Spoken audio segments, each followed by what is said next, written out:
This is Colin O'Keefe for LXBN TV. Though one big issue at the core of the Affordable Care Act passed the muster of the Supreme Court, that of course being the mandate requiring all Americans to purchase health insurance, they're still taking a look at Obamacare, as the act's contraception and abortion mandate are coming under intense scrutiny. Joining me today to discuss the story is Steve Delchin of Squire Sanders and the Sixth Circuit Appellate Blog. Steve, as you have been covering on your blog, the U.S. Supreme Court late last month revived a legal challenge to the Patient Protection and Affordable Care Act, and it's generating debate on whether the U.S. Supreme Court will once again address the constitutionality of the healthcare statute. First off, give us the backstory of this. Who is suing and on what grounds? Yeah, here's the backstory. Currently, there are over 40 lawsuits making their way through the federal courts challenging this new contraception and abortion mandate that went into effect earlier this year under the Affordable Care Act. Now, the new mandate by the Department of Health and Human Services requires employers to cover contraceptives and abortion-causing drugs in their employee health care plans. The legal challengers include, various religious groups and even national businesses such as Hobby Lobby and Domino's Pizza.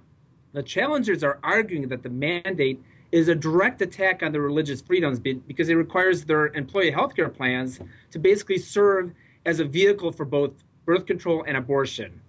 And just a few weeks ago, the U.S. Supreme Court revived a lawsuit brought by Liberty University. That's a private Christian college based in Virginia that was founded by the late Reverend Jerry Falwell.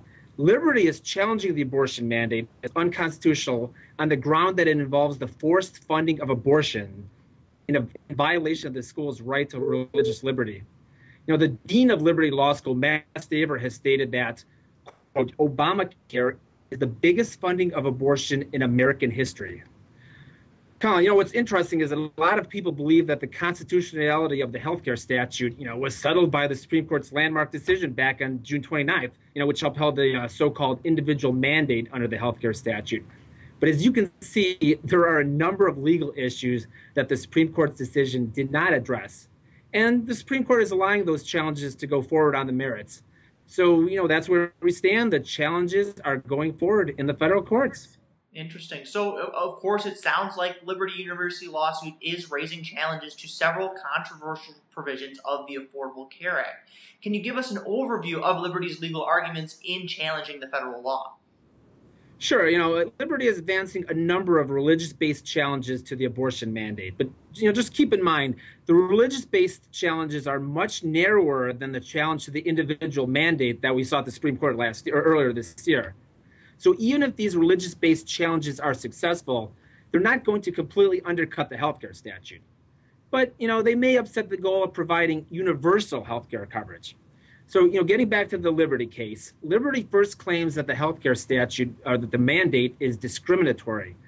It argues that the law offers some groups a religious exemption for participation while refusing an exemption for other groups. And Liberty claims that this violates the Establishment Clause as well as equal protection. Indeed, some critics point out that the definition of religious employer under the new mandate is so restrictive that even Jesus would not be seen as religious. So they're fighting the alleged discriminatory aspect of the mandate. More broadly, as I mentioned, Liberty is challenging the so-called abortion mandate.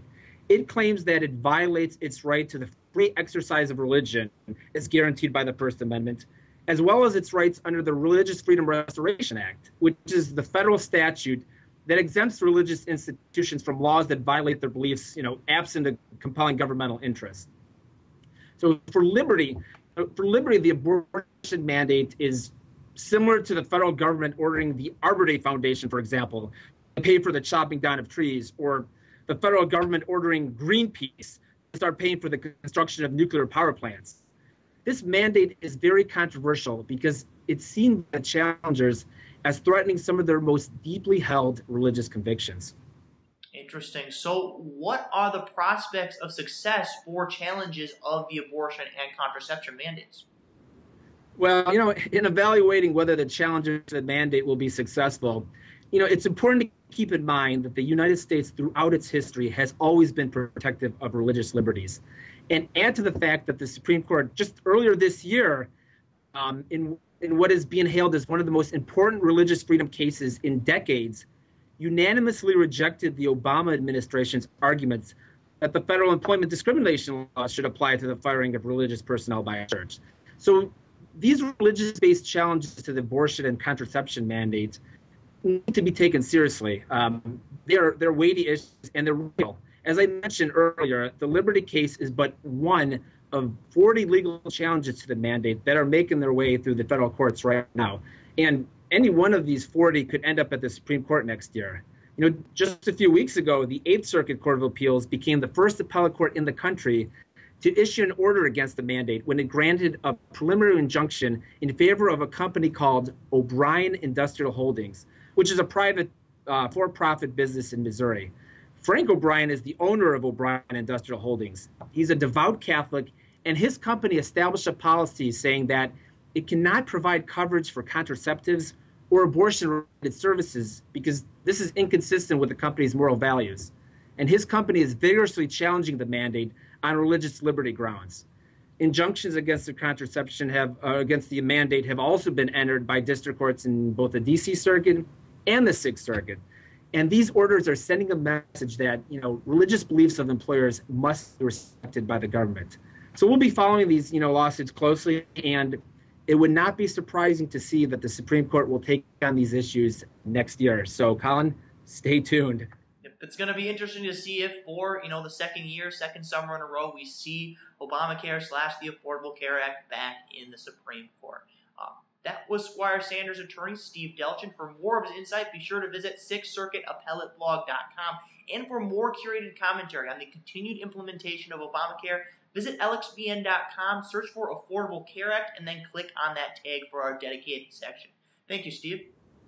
Thanks, Colin. Have a good day.